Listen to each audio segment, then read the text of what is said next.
Se dice que los desastres naturales no discriminan, pero ¿pueden los gobiernos hacernos más vulnerables al paso del huracán?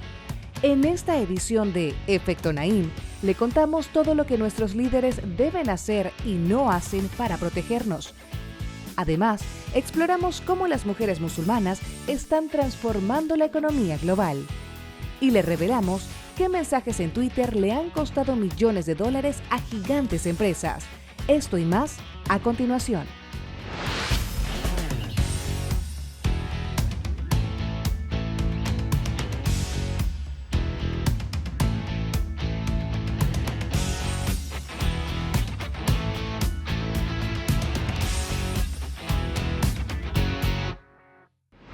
Bienvenidos, soy Moisés Naim desde Washington. Encantado de estar de nuevo con ustedes, como siempre. El año 2017 batió récords, y no necesariamente para bien. Fue un año de devastadores desastres naturales. Fue, por ejemplo, el año donde se registró la temporada de huracanes en el Atlántico más intensa desde el año 2005. En Chile, Portugal y Estados Unidos se desataron incendios forestales sin precedentes. Miles de personas han fallecido, millones de personas quedaron sin hogar, sin agua, sin comida, y los costos de reconstrucción para los gobiernos van a ser enormes. Es fácil pensar que estas lamentables situaciones son completamente inevitables, pero resulta que hay muchas cosas que nuestros gobiernos podrían hacer para mitigar el impacto de estos fenómenos climáticos, pero que no están haciendo. ¿Cómo pueden nuestros gobiernos hacer más grave un desastre natural? Hay quienes se enriquecen con estos trágicos eventos. ¿Y qué debemos hacer para enfrentarnos mejor a las amenazas de un cambiante clima? Esto y más lo exploramos en el siguiente reportaje. Miren. En agosto de 2017, tras el paso del huracán Harvey, cientos de miles de hogares en la ciudad de Houston se inundaron. 30,000 personas fueron desplazadas. Ha sido horrible. Me apena llorar, pero lo hemos perdido todo y ahora debemos reconstruir. Ha sido el huracán que más lluvias generó en Estados Unidos desde que se lleva el registro. Pero la magnitud del caos esconde otro fenómeno que tiene poco que ver con el clima. Así lo explica el experto en reducción de riesgos, Carlos Genatios. El huracán Harvey generó en Houston una devastación y un sufrimiento enorme. Y se dice que las lluvias que se produjeron en esa ocasión serían las lluvias máximas esperadas que pueden ocurrir en 500 años. Pero el drenaje de las ciudades se hace con las lluvias máximas que se pueden esperar en 20 años. Y entonces esta diferencia es enorme. Este déficit de planificación urbana resultó en $125,000 millones en daños, haciendo a Harvey el ciclón tropical más costoso en la historia de Estados Unidos. Y este no es un caso aislado. Son muchas las ciudades o pueblos que no están preparadas para sostener el impacto de un huracán o un terremoto, a pesar de estar en zonas de riesgo. En América Latina, por ejemplo, los datos disponibles indican que solo entre el 2 y el 3% de las viviendas son inadecuadas.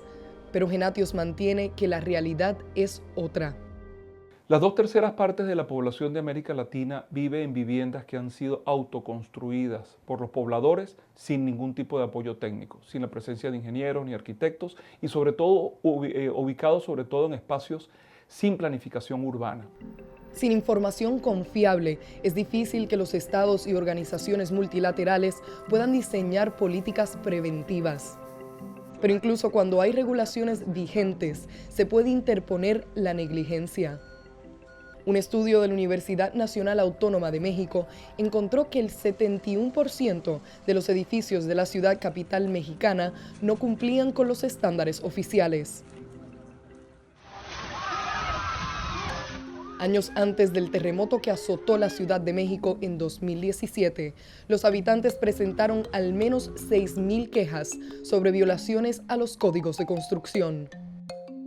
Y cuando no se implementan normas que garantizan la edificación de estructuras resistentes y en zonas seguras, son los sectores más vulnerables los que salen perdiendo. Así lo explica el profesor y autor de un libro en el tema, John Mutter. Cuando ocurren desastres naturales, las personas más pudientes, que por lo general tienen viviendas más resistentes y reguladas, tienen más capacidad de sobrevivir. También hay casos de familias que no cuentan con documentos para demostrar que son propietarios de una tierra que ha sido devastada por un desastre, y luego personas con más dinero se apropian de esas tierras. Y muchas veces la reconstrucción se hace de una manera que no favorece a los más pobres.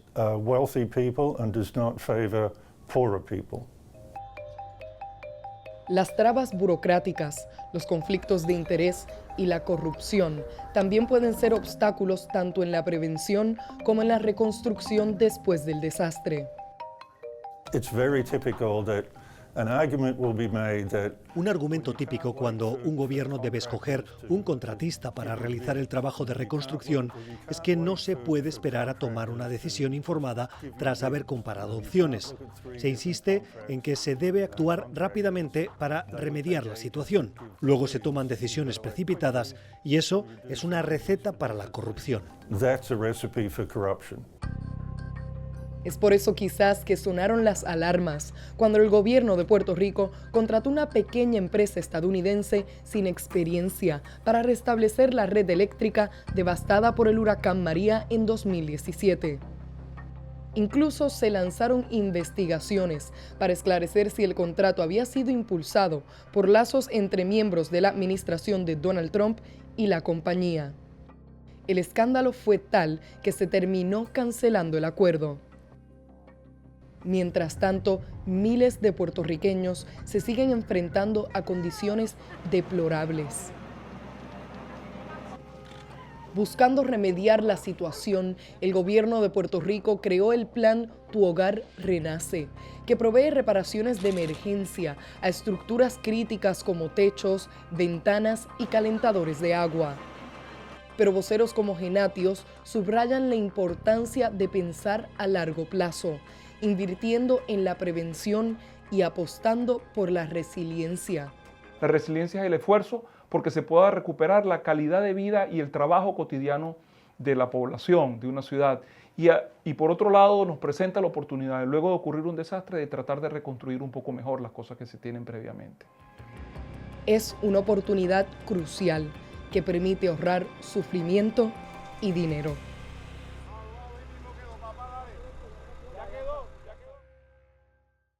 Los países que han sufrido recientes desastres naturales tienen la gran tarea de reconstruir las zonas afectadas. Pero no basta con reconstruir, hay que ir más allá.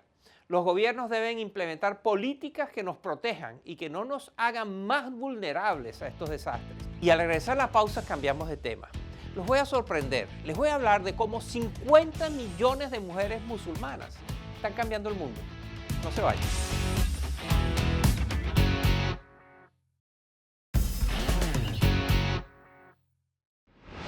Cuando usted piensa en expertos en computación, de esos que trabajan para grandes compañías tecnológicas como Facebook o Google, lo más seguro es que se imagina a hombres jóvenes sentados frente a una computadora y vestidos con una sudadera. Al menos esa es la imagen inmortalizada en películas y series sobre Silicon Valley.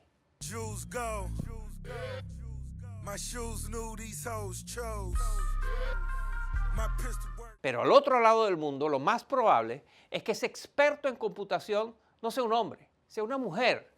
Y más aún, que en lugar de una sudadera con capucha, lo que está usando es un velo. Eso es lo que dice nuestra invitada de hoy. Se trata de la economista Saadia Zahidi, quien dirige el comité encargado de temas de educación y género en el Foro Económico Mundial.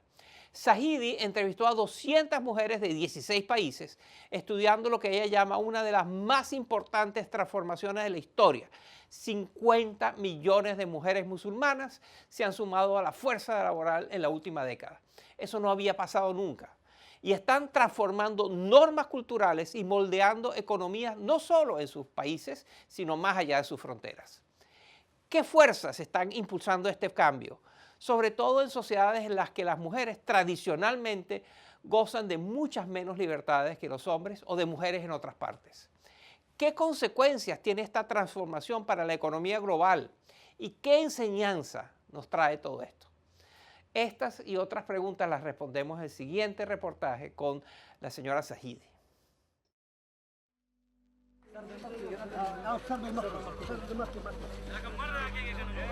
En octubre de 2012, una niña de 14 años luchaba por su vida tras recibir un disparo en la cabeza. Su delito, exigirle a los talibanes en Pakistán que le permitieran a las niñas ir a la escuela. 2 años más tarde, luego de una milagrosa recuperación, Malala Yousafzai recibió el Premio Nobel de la Paz y se convirtió en un ícono de la lucha por la educación en el mundo musulmán. Espero que esta sea la última vez que tengamos que luchar por la educación. Resolvamos esto de una vez por todas. Mucho ha cambiado en ese mundo islámico desde este ataque. No solo ha aumentado el número de niñas inscritas en el colegio, sino también en educación superior.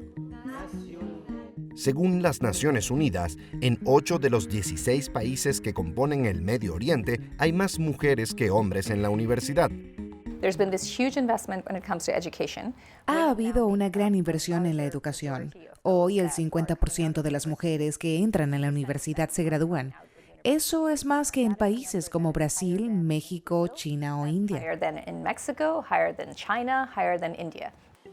Para la economista Saadia Zahidi, estos avances en la educación sentaron las bases para que el número de mujeres empleadas aumentara en un 50% desde el 2008. Esta transformación en el mundo laboral va de la mano con una necesidad económica. A medida que aumenta el costo de vida en grandes ciudades árabes como Dubái, Doha y Beirut, es más difícil que una familia de clase media sobreviva con un solo ingreso. Pero hay otro factor. Vivir en un mundo interconectado hace casi imposible que las musulmanas ignoren el empoderamiento de la mujer. Las mujeres musulmanas ya no buscan modelos a seguir dentro de sus familias, que por lo general eran mujeres que nunca trabajaron fuera de sus casas. Están descubriendo que las mujeres al otro lado del mundo pueden tener aspiraciones y metas y están tomando decisiones por sí mismas. La tecnología es, a su vez, una importante herramienta de trabajo.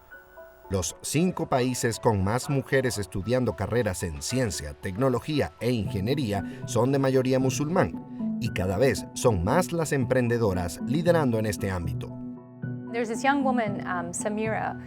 Una mujer llamada Samira, con un grado en ingeniería, creó una aplicación de transporte en El Cairo para que los empleados de un banco egipcio puedan compartir sus vehículos. De esta manera, está contrarrestando el tráfico en la ciudad y atacando el acoso sexual que enfrentan las mujeres en el transporte público. Pero las mujeres se siguen enfrentando a importantes barreras. Y no es solo el acoso en las calles. En muchos países árabes, sobre todo en los más conservadores, la mujer es vista como un accesorio del hombre, cuya única labor es mantener el hogar. Moza es una cocinera en El Cairo, pero su hijo no está de acuerdo con que ella y su hermana trabajen.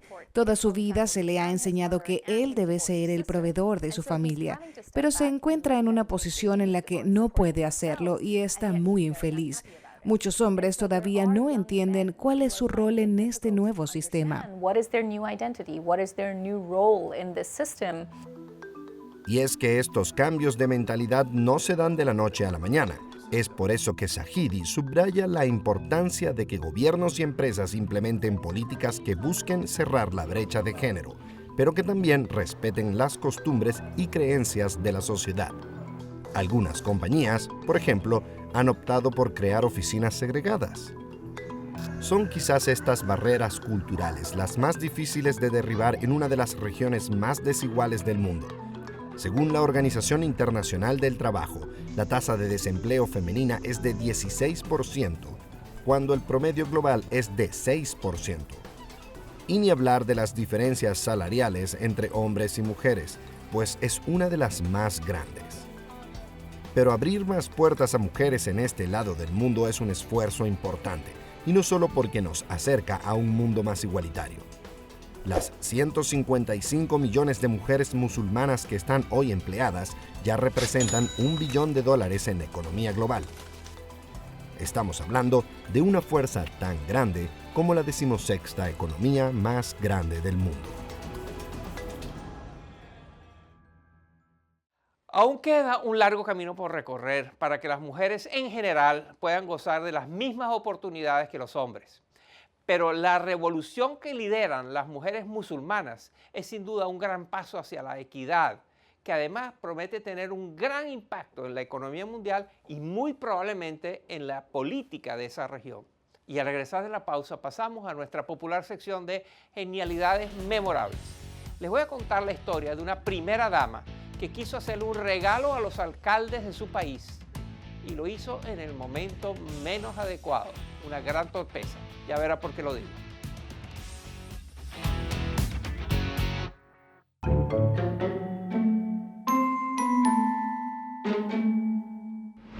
Comenzamos el programa hablando de cómo los gobiernos, sin darse cuenta, pueden llegar a hacer que sus países sean mucho más vulnerables a desastres naturales, ya sea por falta de planificación o porque no responden adecuadamente a las emergencias y a la situación. De esto de responder torpemente a esta situación sabe mucho nuestra genio memorable de la semana. Se trata de la esposa del gobernador de Puerto Rico, es la señora Beatriz Rosselló. Ella quiso enviarle un regalo a los alcaldes de los sectores del país más afectados por el paso del huracán María, que devastó la isla. Pero digamos que algunos no encontraron el detalle de la señora Rosselló muy apropiado. Miren. Entre las miles de personas que han criticado la respuesta del gobierno de Puerto Rico ante el paso del huracán María está Rafael Zurillo Ruiz. El señor Zurillo es alcalde de Yabucoa, un pueblo que a 4 meses de la tormenta aún no tenía electricidad. Al día de hoy no hemos tenido la visita ni de un solo funcionario del gobierno que haya ido a Yabucoa para de alguna manera pues solidarizarse con la situación que estamos viviendo. Pero la primera dama de Puerto Rico, Beatriz Rosselló, quiso enviar un mensaje de solidaridad directamente desde la fortaleza, como se le conoce a la residencia del gobernador. Así lo explicó Zurillo durante una entrevista. Yo no sé cuál es la intención que hay detrás del detalle, pero nos llegó una vela como regalo, un detalle de parte de Fortaleza, que nos enviaron una vela para... Una vela. Sí. La primera dama envió estas velas artesanales a los alcaldes de la isla, pero el detalle no fue bien recibido por todos, especialmente por aquellos que aún vivían en la oscuridad. Y en momentos en que yo tengo casi el 90% de mi población sin luz, yo creo que es un detalle como que no es el momento apropiado para tener. Al menos la intención parecía ser genuina, pues, ante las críticas, Rosselló aseguró que el gesto solo buscaba generar esperanza y lamentó que se hubiese malinterpretado.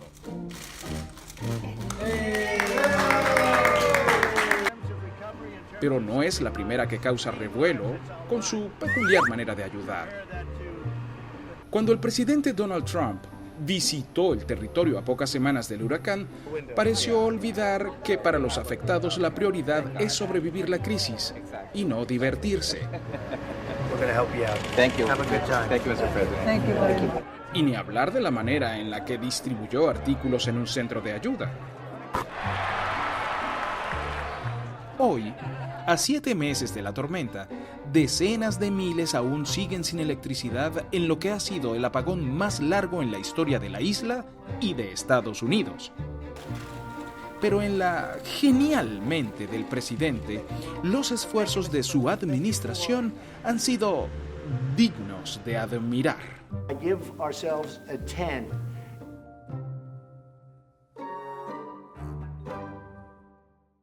Hasta aquí la genialidad memorable de la semana. Si usted sabe de algún político o de algún poderoso que haya dicho o hecho una genialidad, cuéntenos.